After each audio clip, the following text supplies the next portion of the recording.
நபிகள் நாயகம் அதாவது முஸ்லிம்களினாலே மதிக்கப்படுகின்ற, முஸ்லிம்களினாலே மட்டுமல்ல ஏனைய மதத்தவர்களினாலும் மதிக்கப்படுகின்ற நபிகள் நாயகம் தூதர் அவர்களை அவர் சில விமர்சித்து அதிலே சில பதிவை போட்டிருந்தார். ஆனால் போட்டு அவர் குறிப்பிட்ட ஒரு 5 அல்லது 10 நிமிடங்களுக்குள்ளே அந்த பதிவை எடுத்துவிட்டு அதற்காக வருந்தி மன்னிப்பு கேட்டும் கூட இஸ்லாமிய சமூகத்தினரிடம் அவர் மன்னிப்பு கேட்டிருந்தார். Blue ocean group of companies இலங்கையின் வளர்ச்சியோடு உங்கள் வாழ்க்கையையும் உயர்த்துகிறோம். சிவராசா அனோஜன் என்பவர், இவர் சவுதி நாட்டிலே தற்பொழுது அந்த போலீசாரினாலே கைது செய்யப்பட்டிருக்கின்றார். என்ன காரணம் என்றால் கதிர்காமம், யாழ்ப்பாணத்தில் இருந்து கதிர்காமத்துக்கு பாதை யாத்திரையாக வருகின்ற பொழுது அந்த சுப்பிரமணியம் என்னும் நாய், அந்த நாய்க்கு ஒரு நபர் அந்த நாயை தாக்கியதன் காரணமாக, அந்த பாதை யாத்திரைக்கு சென்ற நாயை தாக்கியதன் காரணமாக 2 சமூகங்களுக்கு இடையிலே ஒரு முகநூல் வாயிலாக பல பிரச்சனைகள் ஏற்பட்டது. அதாவது முகநூல் பதிவுகளை அவர்கள் ஒரு மதத்தை இன்னொரு மதம் விமர்சித்தும், இன்னொரு மதத்தை இன்னொரு இனத்தை விமர்சித்தும் அவர்கள் அந்த பதிவுகளை அதிலே போட்டிருந்தார்கள். உண்மையாக இந்த பதிவு நன்றி. இந்த பதிவின் நிமித்தம் ஒரு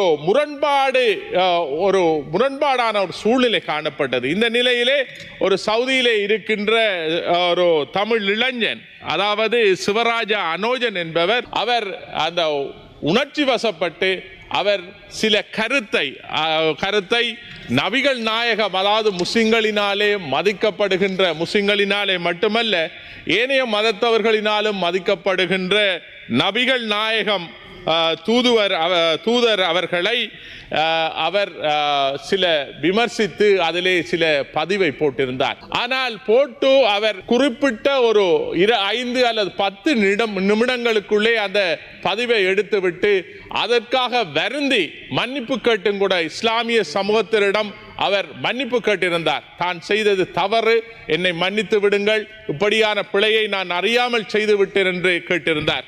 ஆனால் கேட்டும் கூட, ஆனால் இங்கே இருக்கின்ற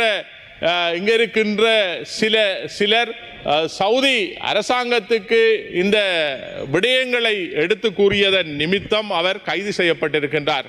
ஆகவே அவர் அந்த பிழையை உணர்ந்து இஸ்லாமியர்களிடம், அந்த சமூகத்திடம் அவர் அந்த மன்னிப்பை கேட்டிருக்கின்றார். அவர் உணர்ச்சி வசப்பட்டு அவர் அந்த தவறை செய்திருக்கின்றார். அவர் வேண்டுமென்று செய்யவில்லை, உணர்ச்சி வசப்பட்டு அந்த சிறிய தவறை செய்திருக்கின்றார்.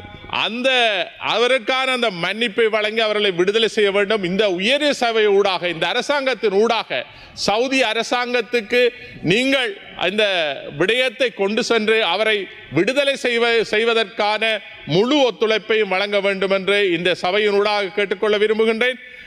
இலங்கையில் உள்ள சவுதி தூதுவர் ஆலயத்துக்கு கூட நாங்கள் அனைவரும் அவர்களுக்கான அந்த விண்ணப்பத்தை கொடுக்க வேண்டும்.